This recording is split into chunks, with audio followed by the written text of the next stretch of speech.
Hello everyone, welcome you all to today's lecture, and today's topic for discussion is models of circular flow of money, under which we will discuss the circular flow of money in four sector open economy, or another name of this flow of money is flow of money with foreign sector. So as we know that the money circulates within an economy, there are different models. Like in first we discussed, we have seen that the flow of money was there between household sector and business sector, and assumptions of that model was there is no saving. Then further modification of that model was there, under which we have discussed the circular flow of money between household sector and our manufacturing sector or industrial sector, we can say. And under that, the role of savings came. Then we discussed about how the leakages and injections were happening between those two sectors. And then further we discussed the role of government also involved there. So ultimately we discussed the three sector economy, under which one sector was household sector, another was industrial sector, and third sector was government sector. So under that model we have learned that what is the role of taxes, and how tax collection and subsidies and all, how it works as an injection and that leakages in an economy. So today we will see the money circulation when the foreign sector is also involved there. It means then open economy. Open economy is an economy which have trades with the rest of the world, and rest of the world when we are saying means the foreign countries will come in picture, and we will discuss how the import and export happen and how money circulates through import and export. So let's discuss this topic. So basically when we are saying four sector open economy means foreign trade will plays an important role here. So let's understand first of all what will be the injection in an economy and what are the leakages in a circular flow we will discuss. So when we are saying injection, injection means the money is coming in an economy. Okay, so as word injection means something you are pushing in the economy. So when money is coming in an economy, we will say it is a kind of injection. Now how it happens with the help of export? When you are exporting something to the rest of the world, on behalf of that export you will get some transmission is happening, so you will get some money on behalf of that. So that money will come into economy. It might be possible that money is coming for industrial sector, or might be possible that money is coming to household sector. So we will see how the household sector gets money from exports. Okay, export of manpower happens, like people are working in abroad and they are getting salary, they are sending back that money to our country, into their parents or somewhere. So that is one kind of money injection is happening in household sector. So export, we will say it is a kind of injection, because the money is coming from rest of the world to our economy. And whereas imports we will consider as a leakages, because if we are exporting something from rest of the world, on behalf of that we have to pay something, and from where we are paying from our economy, we are taking that money out and we are sending it to another country. Okay, so the another economy, the rest of the world, it will be considered as injection, but for us it will be considered as leakages.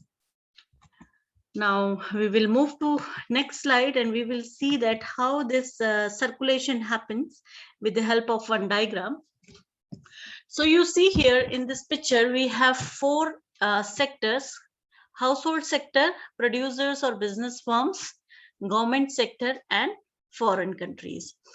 So first model says that household sector and business or producers are only present in the market, and they the money is circulating among these two sectors, that household sector is providing that services to producers, like in behalf of that they will get rent, wages, and that dividend they will get, or profit they will get. Okay, And producers sectors are producing goods and services for household sectors, and household sector is buying that goods and services, and on behalf of that they are giving payment to producers or business firms. Okay, now in that model itself we have considered that when there was no saving, the first case was of no saving.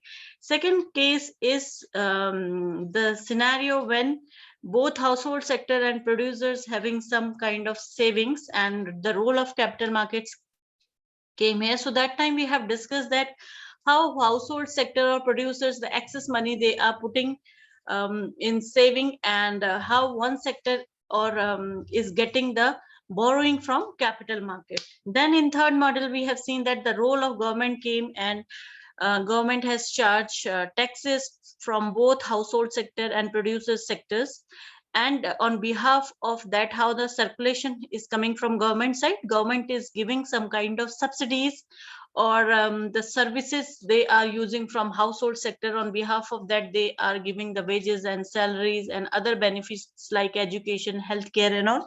So money is circulating in that way. And we have seen that how the deficit and the surplus situation and what the governments do that time.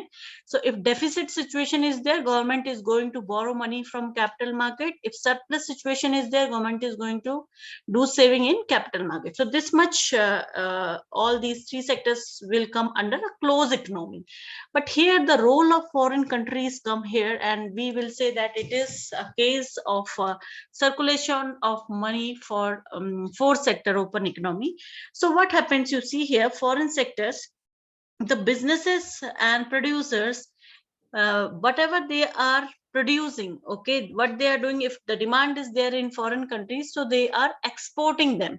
So on behalf of export, what they are getting money from the foreign countries, which we are saying receipt from exports. So money is coming from foreign countries to producers. And another time they are importing something also. It is not like every raw material or all the technologies are available in our that producers or business firms. So what they will do, they will import it from rest of the world. So when they are importing, obviously they have to pay money for that. Okay, so in that situation, from producers and business, that money will flow again to foreign country. Similarly here, the household sector, how that money circulates from household sector to foreign sector, you see. So household sectors might be possible, few individuals are working for foreign countries. Okay, so they will get payment for their services, as well as export of manpower, which I already discussed, as well as household sector might have some investment in foreign countries companies. So they will get the dividend from that. Okay, or might be some other benefits they will get from that. So money will circulate between household and foreign sector. Similarly, government also do a lot of import and export of things with the foreign countries. Foreign investment comes, okay, government have their investment in another country. So like that, in between government sector and foreign sector also the money circulates. So this is all about how the money circulates among um, mm, these four what I will say, in between these four different sectors. So let's discuss some theory about this. So inflow and outflow of household, business and government sector in relation to foreign sector. When we are saying, already I have told you, household sector, how the money circulates. They buy goods and services. It means they import it from abroad and they make payment on behalf of that. And household sector receive payment from foreign countries for the services which they are providing in the foreign countries. Next, we are discussing here how the business sector and the foreign sector have the movement or the circulation of money. So when they are doing export, they will receive some money that will be called injection. And when they are importing something, they have to pay some money to the foreign countries. Like imports might be capital goods, machinery, raw material, consumable goods, services. So on behalf of that, they have to make a payment to the foreign countries, which will be considered as leakage in the circular flow of money. Next, here we will see that how the money circulates between the government and foreign countries. So government also, they import lot many goods and services and lend and borrow from the foreign countries.